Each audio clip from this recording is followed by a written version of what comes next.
We haven't hit Halloween yet, but TCU is already thinking about the holidays. TCU just announced the annual TCU Christmas tree lighting will happen November 29th. The old adage around campus is that parking lots are just baby buildings waiting to be born. In the case of this one behind me, it's of age and will soon host 2 new housing facilities and a new dining hall. More than 45,000 homes and businesses were impacted, and it also affected many students here at TCU. Our Izzy McFadden talked to one student about what happened. Need help crafting the perfect law school entrance application? Well, TCU's got you covered with a panel of experts in the Harrison today. TCU's very own Sonny Dykes went back to Ford Stadium with the Horned Frog football team in purple and had a statement win against the Mustangs. In 2023, TCU is gearing up to celebrate its 150th anniversary and is starting off the celebration with Lead On, a campaign to get everyone around campus involved. There have been many new additions to campus to celebrate TCU's 150th year, but nothing more obvious than the facelift you see here in front of the Mary Couts Burnett Library. And when this defense can shine without Micah Parsons making much of an impact, only 1 tackle and 2 quarterback hits versus the Giants, you know they're good. It was the first time TCU played a tourney together in person since 2017. For the players, this was a game changer. It was a big week for our Horned Frog athletes across campus, highlighted by a new NCAA record, some statement wins, and paving new paths. There's a queue forming right behind me here at Schollmeyer Arena, and some students have been here since 6:45 a.m. They're all here to get tickets for this weekend's game versus SMU. Let's hear what they have to say. You will remember this coming towards the end of the season. This Dallas defense is one of the best defenses in the league right now. Former TCU player Kavonte Turpin will hit the field as a rookie wide receiver and returner. He's 5'7" and 158 pounds, but don't let his size fool you. He's fast and powerful, and credits the strength program at TCU for that. The Frogs are back in the big dance for the second time in 4 years, and a 5-point win over the Longhorns sealed their fate. The battle happened in Kansas City, Missouri during the Big 12 quarterfinals last week. Fans from all over braved winter weather to see the games. Down by 18 points at halftime, TCU began to mount a second-half comeback, rallying fans from all around the conference. And all the fans from West Virginia all the way to Texas Tech were rooting on and cheering for the Horned Frogs. Everybody was like horns down, and there was so much excitement. The players were jumping up and down. Just really a game of a lifetime. I felt like there was a certain energy in the whole arena because it was basically filled with all KU fans, but those KU fans started rooting for TCU. So I think everyone just doesn't like Texas. The Frogs stormed back, beating Texas 65-60. It was the biggest comeback win in the Jamie Dixon era.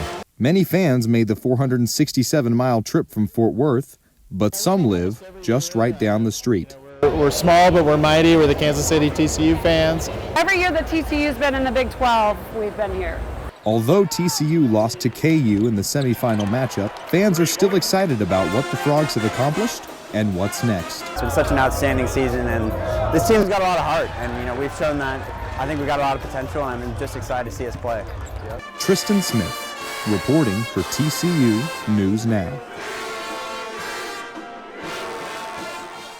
There's a sunny disposition in the community commons right now, but come tomorrow night, there's going to be spooky sights and an American Horror Story themed Halloween maze. Opening their season at number 2 in the country, they delivered a big win over Navy and Virginia Military Institute, setting an NCAA record for team aggregate score with a total of 4,758 points. TCU tennis also took care of business on the hard court this week as tennis player Jake Fernley won the singles championship at the Battle of the Bay Classic in San Francisco last week, becoming the first Horned Frog since Alex Rabikov in 2018 to win the tourney.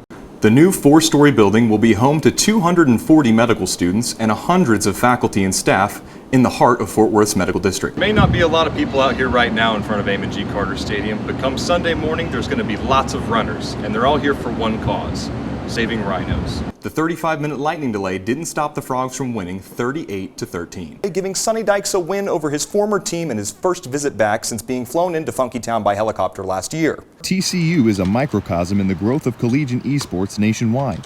Sean Collins of Dallas Morning News says it'll only get bigger from here. The collegiate scene is going to start, getting high school kids that are going specifically to places for esports. This state-of-the-art sound space was constructed by the same acousticians that helped out with Carnegie Hall in New York City, bringing a world-class sound to TCU.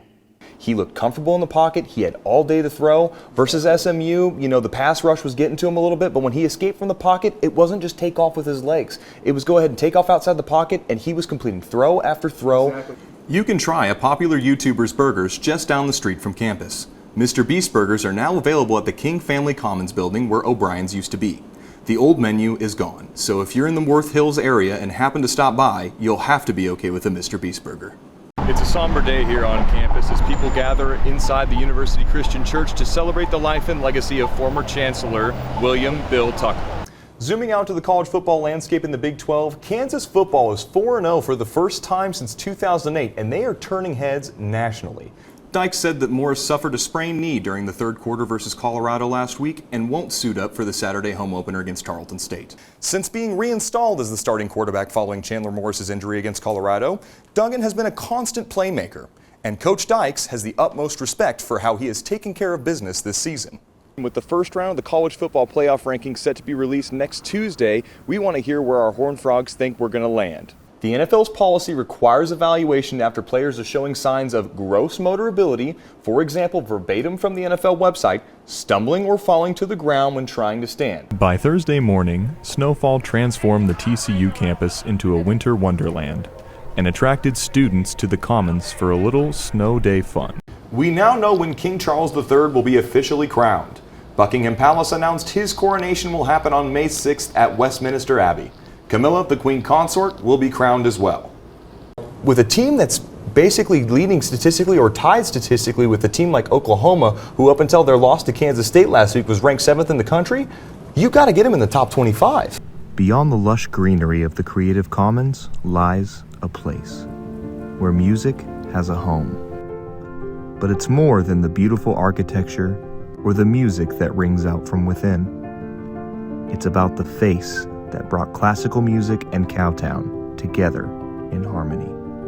Beyond these steps lies the legacy of Van Cliburn, a musician who bested the Cold War Russians and became the best pianist in the world, the Bear Tamer. The artist whose music stands the test of time, from gold vinyl to remastered classics. The phenom who gained high status at home, nationally, and globally. The man who earned some of the nation's highest honors. And the champion of Cowtown, who inspired generations of Horned Frog musicians. All reasons why Van Cliburn will live on forever within these walls.